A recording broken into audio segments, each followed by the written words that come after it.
Hi everyone, this is your host. My name is Waray and welcome back to my video. Or 2 days na yata na hindi ako nag-record ng video.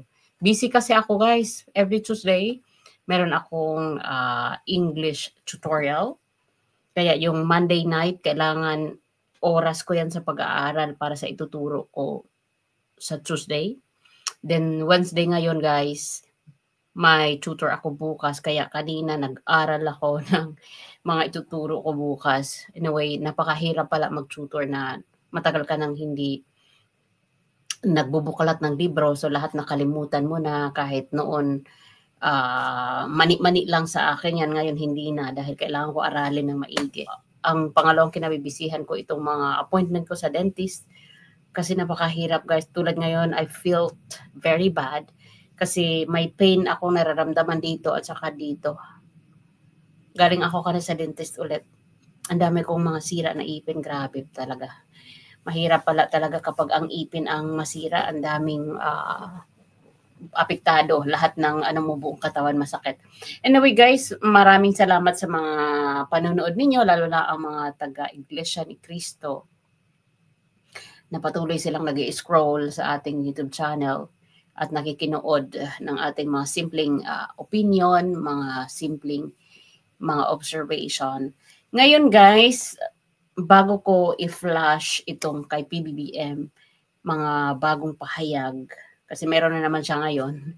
Unahin muna natin yung nakarang araw na ayoko na siyang hanapin kasi tinatamad ako. Pero alam ko nanood na kayo yung una niyang response doon sa kay Amy Marcos mga bombshells sa rally ng Iglesia ni Cristo.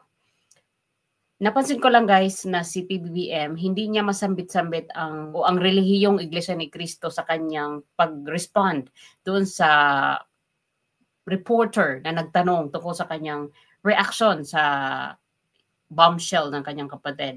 Hindi ko man matandaan exactly pero ito yung buod na nasa isip ko na sinabi niyang the lady speaking in front of the television is not my sister. Para sa akin, hindi literally na dinideny niya na si Amy Marcos ay hindi niya kapatid. Ang pagkakaintindi ko doon is yung babaeng nagsasalita sa harap ng TV is not anymore my sister kasi hindi ganyan ang kapatid ko. Sabi pa niya, I hope she feels better, di ba? So para bang inisipan ni PBB na hindi maayos ang pakiramdam ni Amy Marcos na siya ang may problema, emotional, mental at iba pa. Then anyway, yung POV dyan, kung bakit hindi niya masambit-sambit ang Iglesia ni Cristo ay para sa akin maaring si PBBM ay meron na siyang pag-aalangan na magsambit pa siya ng pangalang Iglesia ni Cristo kasi ramdam siguro niya na ang Iglesia ng Cristo ay hindi na nasisiyahan sa kanyang pamunuan, sa kanyang gobyerno.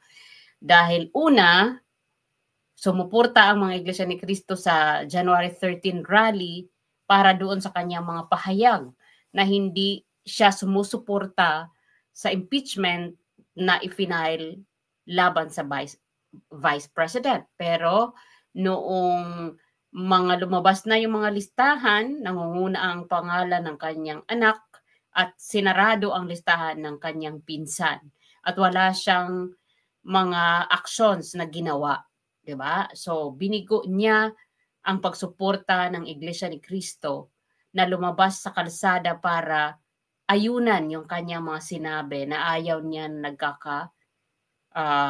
away-away, ayaw niya na watak-watak tayo kaya hindi niya gusto yung impeachment. Pero ang nangyari ay natuloy pa rin. So, isang insult para sa mga Iglesia ni Cristo yon. Hindi ito sinabi ng Iglesia ni Cristo na na-insult sila, pero common sense. Napaka-common sense kung iisipin natin na binaliwala ni PBBM yung paglabas ng Iglesia ni Cristo sa kalsada. Another thing is yung kay ex-President Duterte na maraming beses niyang sinabi sa kanyang mga ambush interview na he is not cooperating the ICC sa pag-iimbestiga ng mga pangyayari kasi nga we are sovereign country, meron tayong mga gumaganang mga batas, pero ang kabaliktaran ay kung ano yung kanyang sinabi ay siya namang ginagawa niya sa likod ng kamera. At alam ko, dahil dito, hindi rin natutuwa ang Iglesia ni Cristo. I'm speaking from my own opinion hindi po nanggagaling to sa mga Iglesia ni Cristo. Hindi sa kinukonsente ng mga taga-Iglesia ni Cristo kung meron man nagawa si PRRD ng pananagutan sa batas ng Pilipinas, pero ang kanilang sinusuportahan ay dyan sa Pilipinas gawin kasi nga yung pag-kidnap kay PRRD ay hindi nakabuti sa ating mga Pilipino, lalong nagkakainitan. Araw-araw merong nagbabangayan sa social media at sa personal.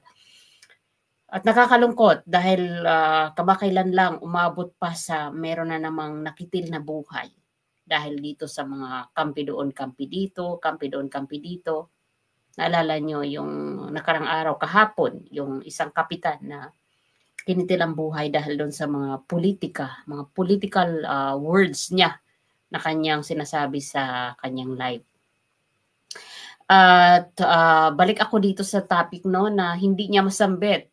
At siguro ramdam din ni PBBM na hindi talaga gusto ng mga taga-Iglesia ni Cristo ang mga nangyayari ngayon sa ating bansa. Hindi lang masugod ng Iglesia ni Cristo ang Malacanang dahil nga hindi yan kasama sa kanilang mga doktrina, ang mang-away, ang mag-alsa laban sa gobyerno, dahil ang kanilang pinanindigan ay para sa kapayapaan, para sa pagkakaisa, at kung pwede lang talaga magkasundo-sundo kasi hindi nila ikinakampanya ang pagkakawatak-watak.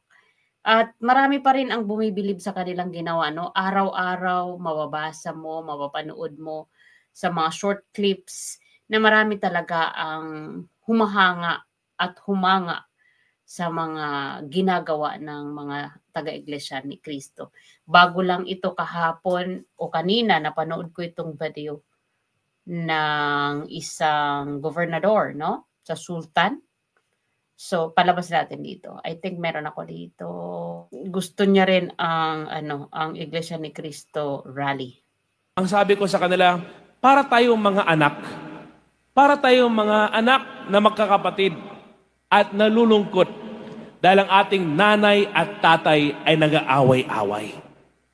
Di ba? Nakakalungkot. Kaya nga nakita niyo po yung Facebook post ko, broken-hearted ako, na makita ko nung unang 3 years ago, nag-I love youhan sila. Na sila nag-iakapan. At ngayon, parang nagkakaroon ng matinding love quarrel. Sabi ko, nakakalungkot.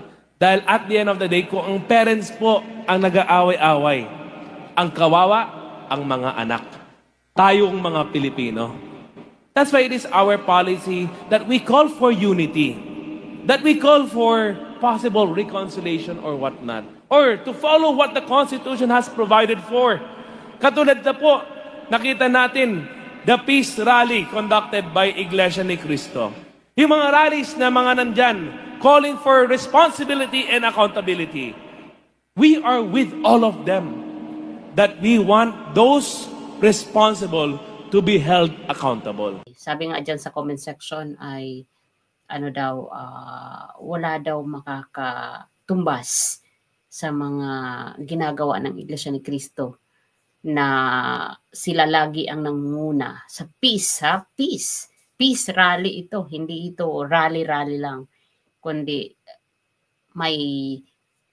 pag sinabi nilang peace, sinusunod nila ang kahulugan ng peace rally. Pag sinabi nilang unity, sinusunod nila kasi lahat sila nag-unite at lumalabas sa kalsada ng sama-sama. Rain or shine, nasa kalsada sila para ipakita na silang mga Iglesia ni Cristo, isa lang silang sektor sa lipunan, pero pag silang umaksyon, nagkakaisa sila talaga at nag-unite. Kaya itong paglabas nila ay malaki ang kahulugan dahil hindi man agad-agad natin nakikita ang epekto na sila talaga ang nagbibigay ng kahulugan kung ano ang unity at ano yung peace. Pero alam ko na alam nating lahat na naiintindihan natin ang meaning ng kanilang paglabas.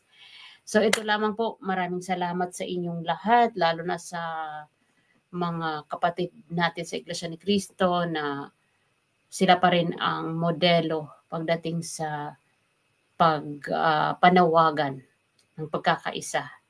Hindi man mag-reconcile o hindi man natin inaasahan na mag-reconcile pa ang ating mga leader, ang importante ay merong matibay na tumatayo na grupo na pwede naman pala mangyari na magkaisa sa pamamagitan ng pagdidirect ng kanilang tagapamahala. Maraming salamat sa inyong lahat and bye for now. Bye.